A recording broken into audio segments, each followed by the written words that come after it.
me lõpuks virgume, puu on muru madal, murupuude kõrgune kinni kasvanud rada, siis näeb õnne kõrgune valu muru madal. Kui me lõpuks virgume, kõik on selja taga, taevas taeva kõrgune, silmapiir on kaugel, lähedal on lähedus, kuni kuskil rauge, kuni ükskord virgume, hing on vaid ja maga, kuni üles virgume seest, mis selja taga.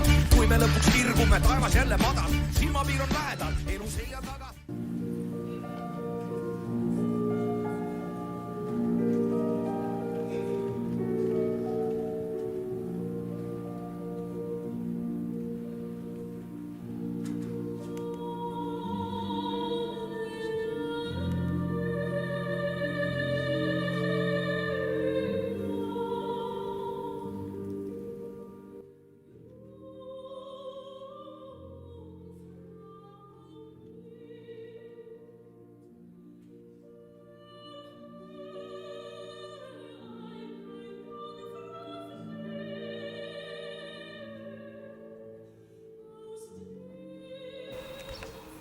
Ma mäletan, kui ma tulin 1,5 aastat tagasi siia õppegruppi kohta taotlema, siis valmistasid mulle raskusi põhiliselt 2 asja. Esiteks aja leidmine, sest et oli keeruline ette kujutada, kuidas mahutada seda õppetööd oma igapäeva teiste tegevuste vahele ja kuidas seda aega leida. Ja selleks, et seda raskust ületada, olid abiks armsa ingliterapeut Maria ravikirjad, mida lugedes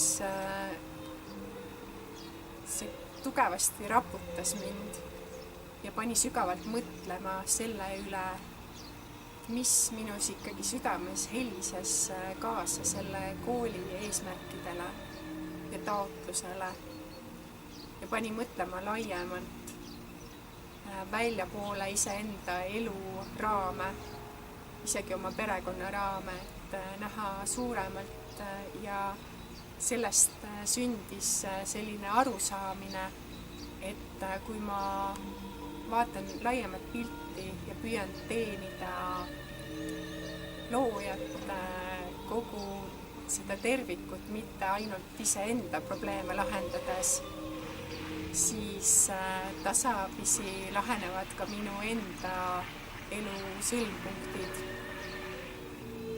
millega ma ju tegelikult ikkagi ka tegelen selle õppetöö käigus.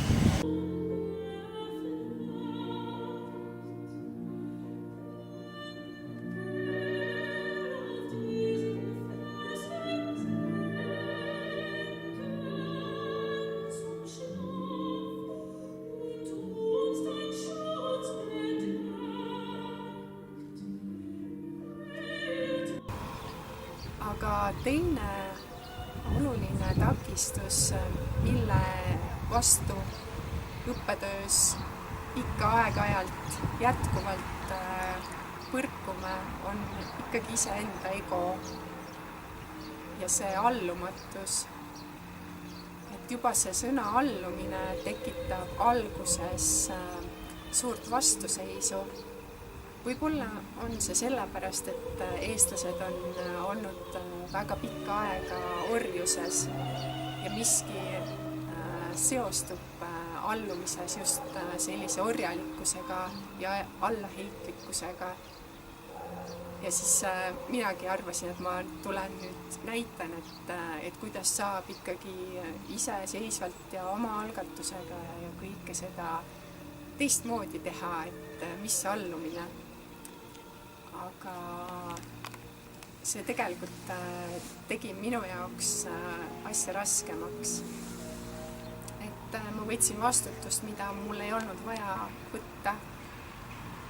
Ja tegin ehk mõningaid üleliigseid tegevusi, samme, mida ei oleks üldse olnud vaja teha. Et kui ma oleksin keskendunud sellele, mis oli ingliterapeut Maria juhatus, siis oleksin tõenäoliselt kiiremini edasi liikunud ja olnud abiks endale, oma perele kui ka planeedile.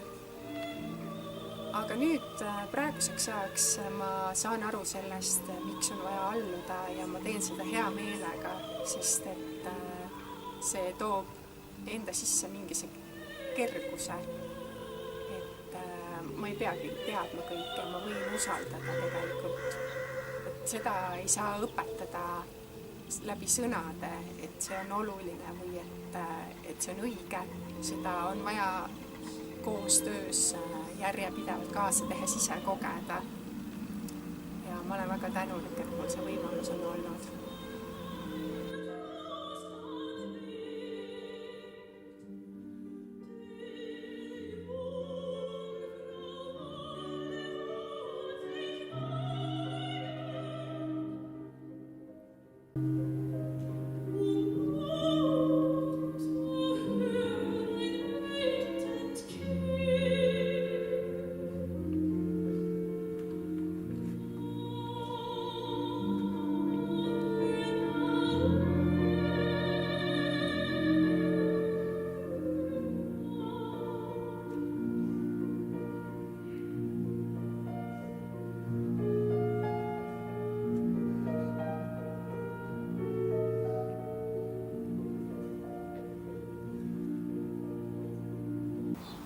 Aga miks on ikkagi oluline alluda? See on üks suur küsimus. See on oluline sellepärast, et esmalt meil tuleb laskuda selleks, et läbida puhastumisprotsess ja ravida oma iseloomu ning allutada enda madalam mina kõrgminale, et saaksime ühineda avatariga, et sealt uuesti tõusta ja ühineda avatariga. Ja alles siis saame kogeda, mis see vabadus õieti tegelikult tähendab.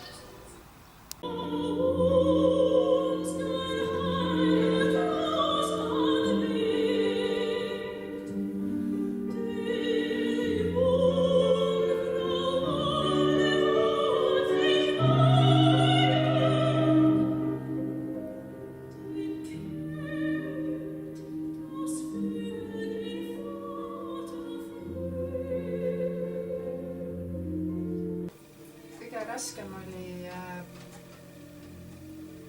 näha seda, et see suhtluskultuur, millega mina olen harjunud, see, mida mina pean loomulikuks, et see ei ole tegelikult meeskonnatöös väga hästi toimiv ja et selle projektiga edasi liikuda, et ise sellest kasvada, tuli sellest lahti lasta, et näha seda, et see on muutmise koht, aga see ei olnud väga lihtne, et sest minu jaoks tundus, et see on nii, nagu ma oma parimate mõtete ja soovidega ju panustan, aga välja justkui ei tulnud see, mis mina mõtlesin. Ja see viis mind kriisi ja täiesti vastupanus, et mulle tundus, et see ikkagi ei ole see õige asi, et kui ma niimoodi pean kannatama. Siis see oli ikkagi väga keeruline, et sellest läbi tulla. Aga ometigi sa selle kannatasid. Aga mis oli see nupp, mis sind sellest läbi aitas tulla? Mis nüüd oli see, mis käivitas sinus selle energia ja selle tahte, et täna sa ikkagi oled ju siin? Ma arvan, et seal on nagu mitmeid asju, aga võib-olla see jätkus kannatlikkust, et ma ei tormanud minema kohe esimese mõtte peale, et mis see, nii väga tahtsin põgeneda ju, aga et hoidsin natukene ennast, et olgu, vaatame veel, et äkki nagu läheb mööda.